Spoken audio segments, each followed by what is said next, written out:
Greetings and welcome to the channel. Today we have a viewer's question about what happens in the meantime of manifestation and before the manifestation takes place. Now, if you have been studying Neville's teachings, you know that when it comes to manifesting a desire, solid faith and persistence on the realization of your desire, even though the 3D reality denies that, is vital for manifestation. Also, many ask about taking action while waiting for a manifestation to happen. Do you actually need to take action or not while waiting for a manifestation to be realized in the 3D? Will taking action make your desire be manifested faster? So, in today's video, I will be explaining all these matters and how important they are while waiting for a manifestation to be realized externally. I have included timestamps for each subchapter so you can skip to the part that you want. But now let's get started. First, we need to understand how manifestation works. Neville Goddard in Out of This World describes that events that take place into the 3D reality proceed according to a plan that takes place in another dimension before it is realized into the reality we are experiencing. Since consciousness is the one and only reality, whatever we have observed as events move slowly from that dimension to the 3D. And this is why manifestations may take some time until they realize in this reality. Many persons, myself included, have observed events before they occurred. That is, before they occurred in this world of 3 dimensions. Since man can observe an event before it occurs in the 3 dimensions of space, life on Earth must proceed according to plan. And this plan must exist elsewhere, in another dimension, and be slowly moving through our space. All changes take place in consciousness, and since everything begins in consciousness, then every desire we wish to manifest should first be created into this other dimension before it comes to pass. So, while waiting for a manifestation to be realized as a 3D fact, we need to pay attention to the factors that influence the realization of our desire. Faith is one of the most important factors to maintain while waiting for a manifestation to come into the 3D. Many people become frustrated and lose faith because they can't see or physically touch their desire. The habit of seeing only that which our senses permit renders us totally blind to what we otherwise could see. To cultivate the faculty of seeing the invisible, we should often deliberately disentangle our minds from the evidence of the senses and focus our attention on an invisible state, mentally feeling it and sensing it until it has all the distinctness of reality. But since manifestation first takes place outside of this world and then proceeds to our 3D reality, being trapped within our senses and not having faith in this invisible dimension that a desire is originally created will only make your desire proceed slower towards manifestation because we are not experiencing the feeling. Maintaining the feeling of the realization while waiting for the desire is also an important aspect of manifestation. The moment we grasp the feeling of having our desire without focusing on the external world brings us one step closer to the reach of events that will lead us to our manifestation.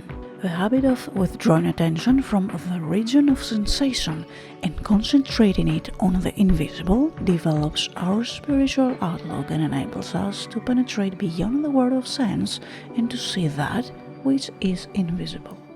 What we need to remember is that the realer the feeling and the greater the sense of reality we give to the realization of our assumption, by removing the veil of senses, we can travel to this other dimension where our desire exists before moving to the 3D, or what Neville calls a dimensionally larger world. Feed the mind with premises, that is, assertions presumed to be true because assumptions, though unreal to the senses, if persisted in until they have the feeling of reality, will harden into facts. Practicing detachment is also an important factor while waiting for a manifestation. Detachment is inner separation from the old self and negative inner talk and conversations. This negative inner talk has its source in the state we currently occupy, and they are expressions of this state.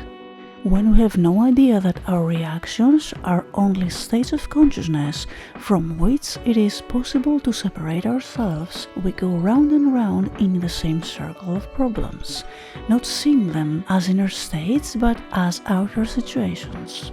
We practice detachment or inner separation that we may escape from the circle of our habitual reactions to life. That is why we must formulate an aim and constantly notice ourselves in regard to that aim. Negative moods, feelings and thoughts can be present almost every day in our daily life in the 3D, but unless we are able to observe them, control them and limit them, we cannot experience the change of state that is required for a manifestation to be realized.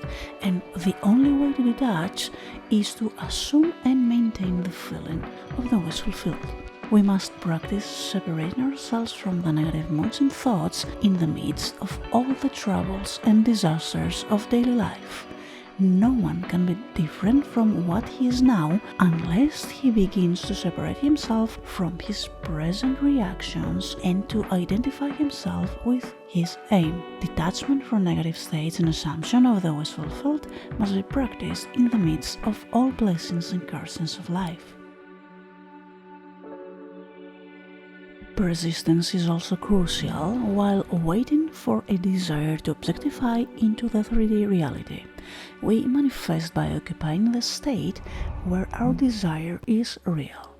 So, if we keep persisting in our assumption of the reality of the state, even though our senses deny it, but we maintain the feeling of having our desire, the desire will solidify. Now, can you persist in that assumption? I imagine it to be so. I am still imagining it to be so, and I will continue to imagine that these things are as I have imagined them to be until it is objectively realized. Persist imagining, persist in your assumption, persist in maintaining the feeling of the realization of your desire, persist in your imaginal acts and controlling your inner conversations, moods and feelings. And when all the feelings of having the desire is natural, it is just a matter of time. This is a question that gets asked all the time. Do we need to take action to assist our manifestation or not? Once again, Neville was quite clear on that.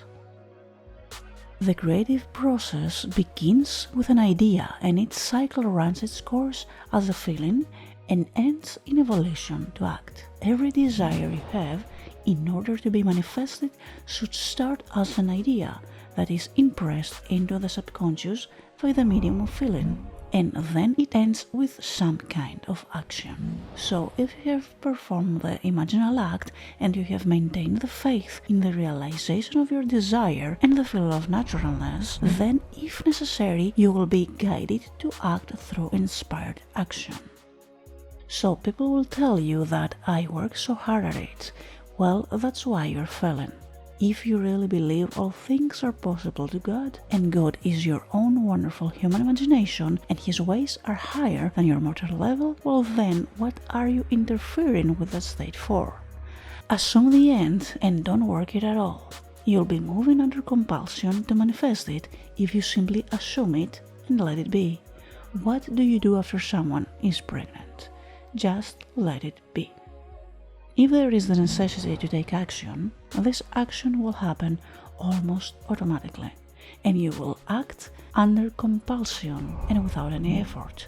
It almost comes naturally as a consequence of your changed state. And when you sit down this night in the silence, or when you go home and you are with yourself and gather together and you imagine anything, do it lovingly. Of a friend, do it lovingly and believe it's done.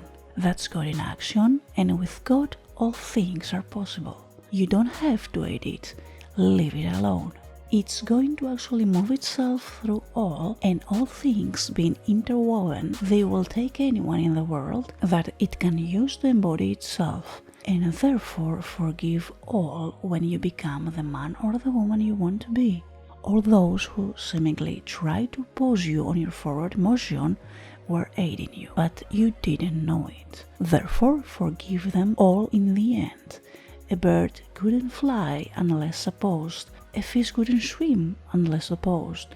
A plane couldn't take off. You couldn't walk. Nothing in this world could really move unless opposed. So if you have opponents, then they're only playing the part because you dare to assume that you are man, the woman, and that you want to be. They had to come to give the necessary opposition. Without that, you wouldn't move. And that was the end of our video. Now don't forget, if you enjoy this kind of content, don't forget to leave a like and subscribe to the channel. Thanks for watching.